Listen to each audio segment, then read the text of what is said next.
प्यारे बच्चों, मेरा नाम है मुनेश बरुआ और हम अभी इस सीरीज़ में स्टार्ट कर रहे हैं physiology for NEET examination, NEET preparation. तो अभी breathing and exchange of gases chapter में ये हमारा नेक्स्ट प्रिपरेशन वीडियो है, जिसमें हम लोग स्टडी करेंगे ट्रांसपोर्ट ऑफ गैसेस। एक बात ध्यान रखिएगा, ये बहुत ही स्कोरिंग चैप्टर है, छोटा चैप्टर है, कॉन्सेप्चुअल चैप्टर है।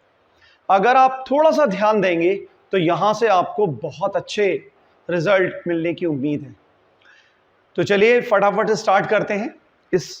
अभी आप जो पढ़ने जा रहे हैं, आप लोगों ने देखा है कि सिलेबस के अंदर चेंजेस हुए हैं और ये जो रेशनलाइज्ड कंटेंट आ रहा है, इसी के अकॉर्डिंग आप लोगों को ये तैयारी करने के लिए मॉड्यूल्स हम लोगों ने प्रिपेयर किए हैं और डेफिनेटली यहाँ से आपको क्वेश्चंस मिलेंगे और आपकी प्रिपरेशन बूस्ट अप होगी। तो देखिएगा, ट्रांसपोर्ट ऑफ गैसेस जो रेस्पिरेशन में यूज होती हैं। नंबर 1 कार्बन डाइऑक्साइड, जिसको निकालना होता है। नंबर 2 ऑक्सीजन, जिसको हमें बॉडी के सेल्स और टिश्यू तक पहुंचाना होता है।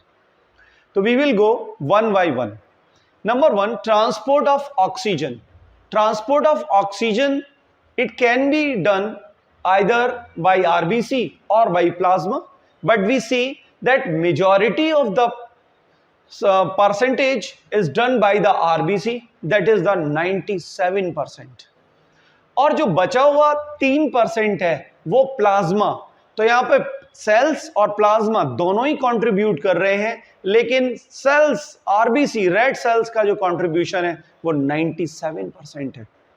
अब देखिएगा, सेल्स के अंदर रेड ब्लड सेल्स के अंदर हीमोग्लोबिन होता है। हीमोग्लोबिन एक आयरन कंटेनिंग पिगमेंट है, हम लोगों ने पिछले वीडियो में भी देखा था। इसके अंदर 2 अल्फा और 2 बीटा चेन्स होती हैं जो हीम के साथ जुड़ी हुई होती हैं। इनके अंदर एक जो हमारा हीमोग्लोबिन मॉलिक्यूल है वो 4 मॉलिक्यूल्स ऑफ ऑक्सीजन को कैरी कर सकता है। चलिएगा आगे बढ़ते हैं। तो इसको स्टडी करने के लिए हम एक ऑक्सीजन डिसोसिएशन कर्व है, इस कर्व को स्टडी करते हैं और देखते हैं कैसे ऑक्सीजन ट्रांसपोर्ट में ये कर्व हेल्पफुल है।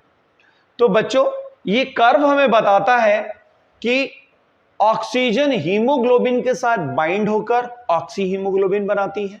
उसकी कुछ अपनी कंडीशंस हैं, शर्तें हैं। आपको बस यहीं से थोड़ा सा ध्यान देने की जरूरत है कि अगर हम ये बात जान लें कि कौन सी कंडीशंस हैं जब हीमोग्लोबिन के साथ ऑक्सीजन जुड़ रही है, तो फॉर्मेशन हो जाएगा ऑक्सी हीमोग्लोबिन का। और दूसरी ध्यान देने वाली बात है कि कौन सी कंडीशंस हैं, कौन सी शर्तें हैं जिन पर हीमोग्लोबिन ऑक्सी हीमोग्लोबिन से ऑक्सीजन डिसोसिएट हो जाती है। तो कर्व का नाम है ऑक्सीजन डिसोसिएशन कर्व। सबसे पहले हम देखते हैं हीमोग्लोबिन, ऑक्सी हीमोग्लोबिन से ऑक्सीजन का अलग होना। इसके लिए जो शर्तें हैं या जो कंडीशंस हैं वो होनी चाहिए अनफेवरेबल। अगर अनफेवरेबल कंडीशंस हैं तो ये ब्रेक डाउन होने लगेगा और तुरंत ऑक्सीजन रिलीज कर देगा। क्या कंडीशंस हैं?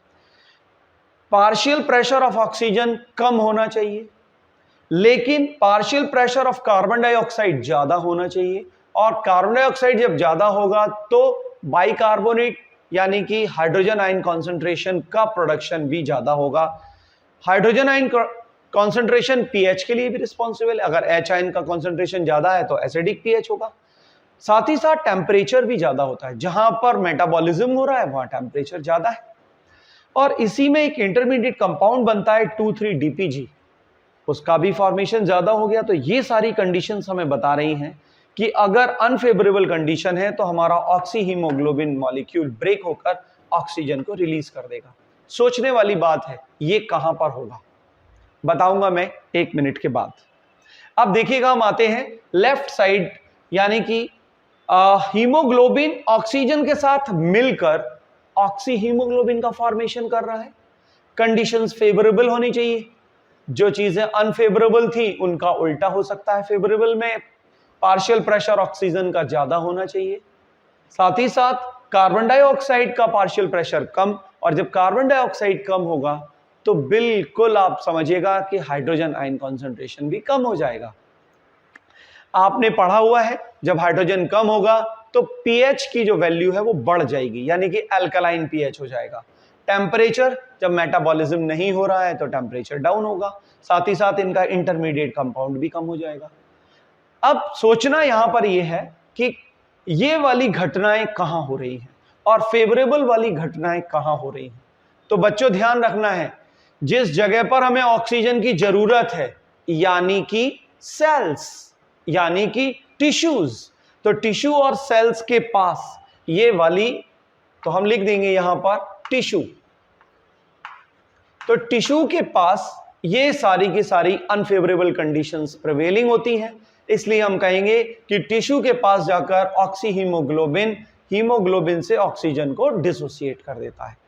फेवरेबल कंडीशंस कहां होंगी? ये होंगी लंग्स के अंदर, लंग्स की एल्वियोलाई में, जहां पर खूब ऑक्सीजन है और ये एम्पल सप्लाई ऑफ ऑक्सीजन की प्रेजेंस में हम देखेंगे कि कार्बन डाइऑक्साइड यहां कम है और ऑक्सीजन ज्यादा है, तो हीमोग्लोबिन ऑक्सीजन के साथ बाइंड करके ऑक्सी हीमोग्लोबिन का फॉर्मेशन करती है। तो ये कर्व हमें दो बातें बताता है कि जब हम इसके लेफ्ट साइड में जा रहे होते हैं तो हमें ज्यादा से ज्यादा हीमोग्लोबिन का फॉर्मेशन मिलता है और जब हम राइट साइड में जाते हैं तो हमें ज्यादा से ज्यादा ऑक्सीजन फ्री मिलती है, तो एक इक्विलिब्रियम बन जाता है।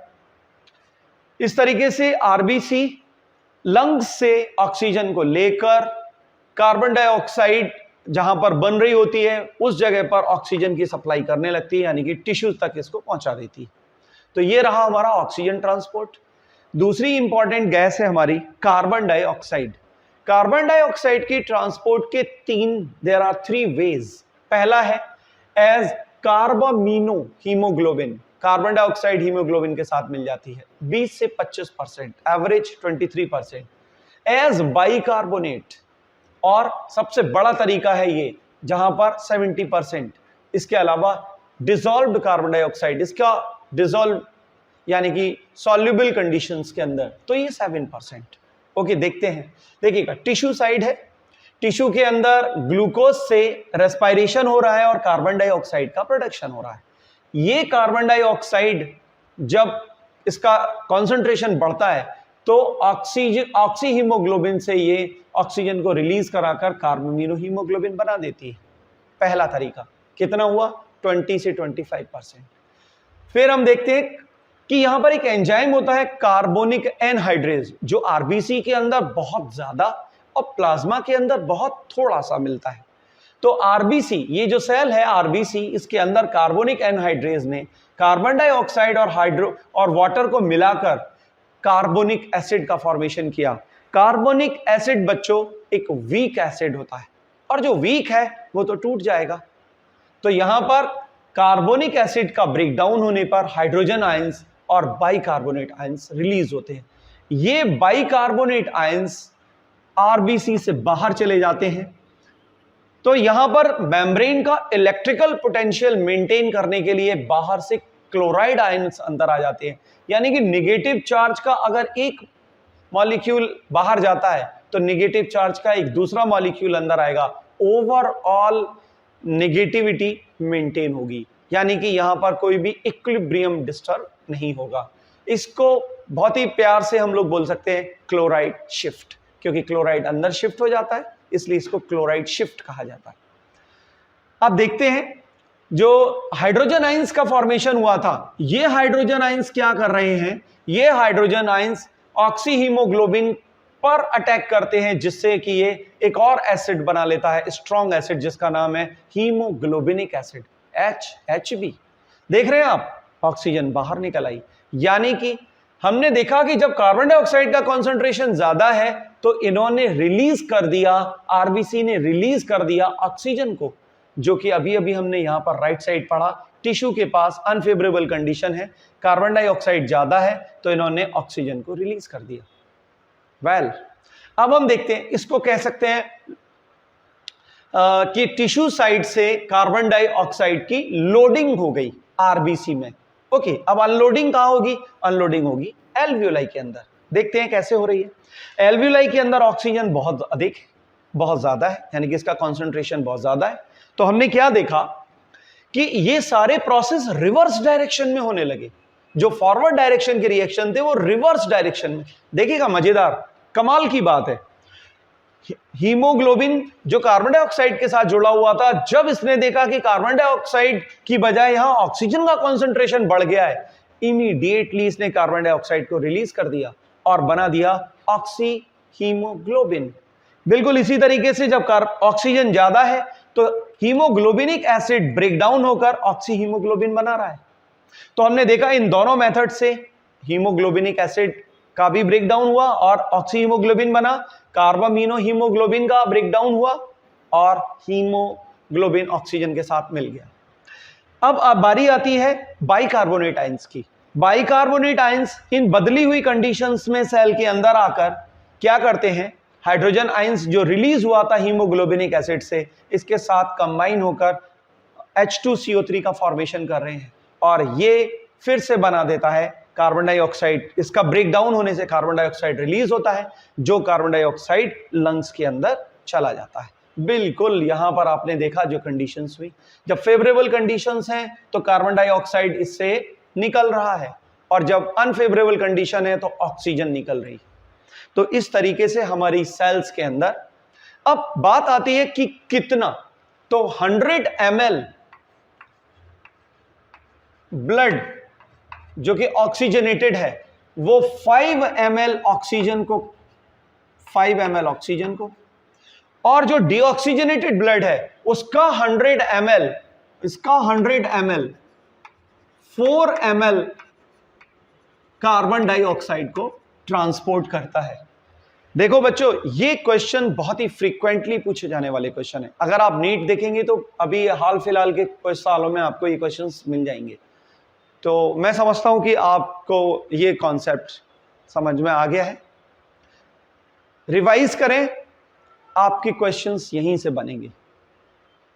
थैंक यू, जय हिंद।